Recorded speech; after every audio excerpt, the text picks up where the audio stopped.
성부와 성자와 성령의 이름으로 말씀드립니다. 한 주간 동안 안녕하셨는지요? 지난주 토요일에는 성공회 서울교구의 2022년 살림을 마감하는 제58차 교구의회가 열렸습니다. 3년 만에 열린 대면의회여서 성직자와 평신도를 포함한 많은 수의 대의원들이 성공회 대학교에 모여 올해의 결산과 2023년의 계획을 발표하였습니다.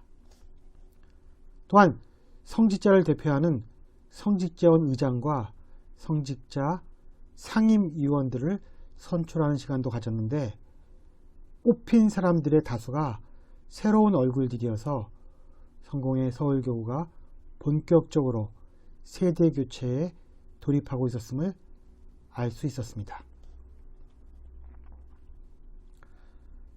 날씨가 따뜻했고 제가 사는 곳도 성공회대 근처이기도 해서 저는 의회가 끝난 후 근처에 있는 수목원을 산책하다가 귀가하였습니다.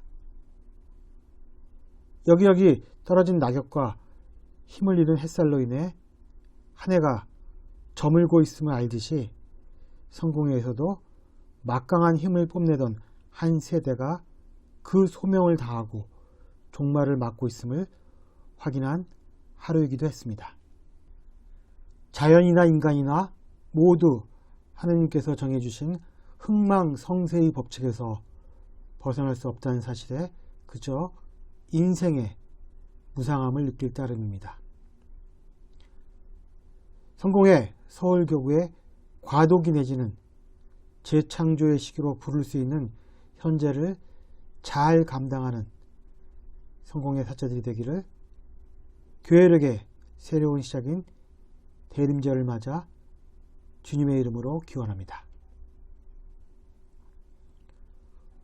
오늘 복음은 제자들이 예수께 종말의 때가 언제 올 것인가라는 물음에 대해 답하시는 장면으로부터 시작됩니다. 예수님의 대답은 그날과 그 시간은 아무도 모른다. 하늘의 천사들도 모르고 아들도 모르고 오직 아버지만이 아신다 였습니다. 이어서 예수님은 제자들에게 힌트 하나를 주시는데 그날과 그 시간을 가늠해 보려면 바로 노아 때의 일을 떠올려 보라는 것이었습니다. 예수님은 당시의 사람들이 노아가 방주에 들어가는 날까지 먹고 마시고 장가들고 시집을 가다가 홍수를 만나 휩쓸려 갔듯이 사람의 아들이 올 때도 그러할 것이라고 모호한 암시를 주십니다. 그렇다면 우리는 노아 때의 일을 자세히 살펴보는 것이 종말의 때를 이해하는 하나의 열쇠가 될 수 있음을 알 수 있습니다. 과연 노아의 때는 어떠했을까요? 창세기 6장부터 10장까지 노아의 이야기가 자세히 등장합니다. 당시 하나님께서 보시기에 노아가 살던 세상은 인간의 타락이 만연했던 시대였습니다. 그래서 하나님은 당신의 마음에 들었던 노아와 그의 식구 7명만을 남기고 모든 세상 사람들을 다 없애버리시기로 작정하셨습니다. 하나님께서 노아에게 내린 미션은 길이 135m, 너비 22.5m, 높이 13.6m의 건물 7층 높이, 축구장 면적 1.5배에 달하는 직사각형 모양의 배 한 척을 만드는 것이었습니다. 일설에 의하면 노아가 방주를 제작한 기간은 무려 100년 가깝게 걸렸다고 합니다. 노아가 바닷가도 아닌 산 중턱에서 방주를 짓는 광경을 100년 동안 바라본 사람들은 노아가 미친 게 틀림없다고 비웃었을 것입니다. 노아는 알고 있었고 그들은 몰랐던 종말의 사건에 대해 노아는 하나님과의 약속으로 인해 그 사실을 발설할 수 없었을 것입니다. 노벨 문학상을 수상한 콜롬비아의 소설가 가브리엘 마르케스가 3대에 걸쳐 한 집안의 고독에 달은 100년 동안의 고독이라는 작품이 있습니다. 노아는 3대가 아니라 홀로 100년 동안의 고독을 감당한 인물이었습니다. 100년 동안의 침묵, 100년 동안의 오해, 100년 동안의 멸시, 100년 동안의 노동을 다 참아낸 후 노아는 600살이 되던 해 방주에 올라 홍수를 맞게 됩니다. 노아 역시 방주를 짓고 있었지만 그것이 언제 완성되며 홍수는 언제 일어날지 몰랐을 것입니다. 노아가 할 수 있는 일이란 매일을 똑같이 보내면서 그저 하나님의 명령을 기다리는 일뿐이었습니다. 그러나 예수님은 노아의 100년과 멸망한 사람들의 100년이 매우 다름을 지적합니다. 오로지 하나님께 채널을 맞추고 100년을 살아온 노아와 하나님이 불시에 찾아온다는 사실을 망각하고 자신의 일상과 죄에만 채널을 맞추고 살았던 사람들이 맞이한 종말의 결과는 다를 수밖에 없다는 것입니다. 결국 노아와 그 식솔들은 1년이 넘는 기간을 방주에 의지하다 다시 땅을 밟을 수 있게 되었지만 악인들은 흔적도 없이 사라지고 말았습니다. 그리고 노아와 그 식구들을 지상에 남겨놓으시고 세상을 재창조한 하나님은 앞으로는 인간을 다르게 대할 것이라고 스스로 마음먹으십니다. 사람은 어려서부터 악한 마음을 품게 마련, 다시는 사람 때문에 땅을 저주하지 않으리라. 다시는 전처럼 모든 짐승을 없애버리지 않으리라.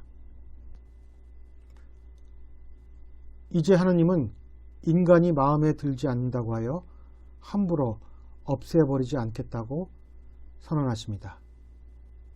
인간에 대한 당신의 태도를 바꾸시겠다고 말씀하십니다. 그리고 당신 스스로도 새로운 방법의 강구를 애쓰셨을 것입니다. 과연 그 방법은 무엇이었을까요? 우리는 대림 첫 주일에 종말에 관한 복음을 듣고 있습니다. 대림절은 주님의 도래 또는 주님의 다가오심을 기념하여 거행하는 시기입니다. 그러나 새로운 교회력의 1년을 시작하는 희망찬 첫날에 오늘 복음은 듣기에 다소 준엄합니다. 그 준엄함은 예수님은 종말의 순간이 닥치면 반일을 하는 두 사람 중에 한 사람은 데려가고 하나는 버려둘 것이며 맷돌을 갈고 있다면 역시 하나는 데려가고 하나는 버려둘 것이라고 하는 말씀에서 절정에 이릅니다. 그럼에도 불구하고 우리는 이 준엄함 역시 종말의 필수적인 요소로 이해해야 합니다. 노아의 이야기가 종말에 대한 준비를 게을리하지 말라는 것이었다면 반일과 맷돌에 관한 이야기는 갑자기 닥친 종말에 따른 각 개인의 운명을 의미하는 것으로 이해할 수 있습니다. 그런데 노아의 때의 심판이 전 인류적인 차원에서 벌어진 일이었다면 이제 심판은 개별적인 일로 변화되었음을 깨달아야 합니다.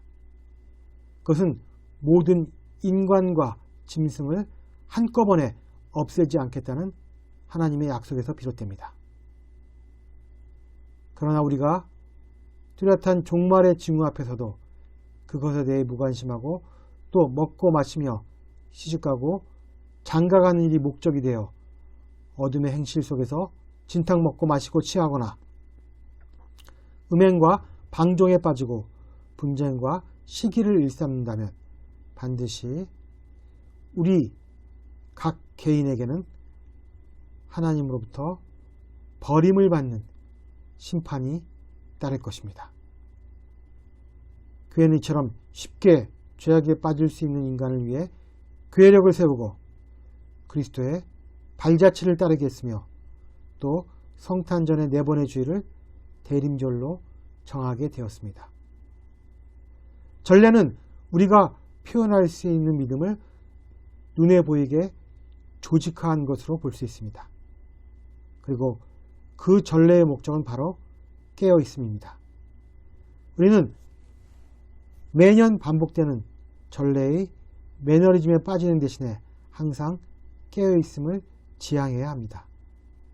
다소 인위적일 수 있지만 이것이 우리로 하여금 노아 시대의 하나님의 약속, 그리고 약속의 실현이 예수 그리스도의 사람이 되어 오심, 그리고 장차 다시 오실 예수님을 기억하는 방법입니다. 이제 하나님께서는 전 인류를 멸망시키는 대신에 당신 스스로가 사람이 되어 세상에 오시는 방법을 선택하십니다. 이제 하나님은 막강한 힘을 휘두르는 전능자가 아니라 약하디 약한 아기의 모습으로 오셔서 구원에 대한 우리의 감각을 깨우치시고자 합니다. 이것이 노아의 홍수 때 하나님께서 인간을 여전히 사랑하시겠다는 약속을 증명하는 방법이었습니다. 이제 다시 오시는 사람의 아들도 우리가 생각지도 않을 때에 도둑처럼 들이닥칠 것입니다.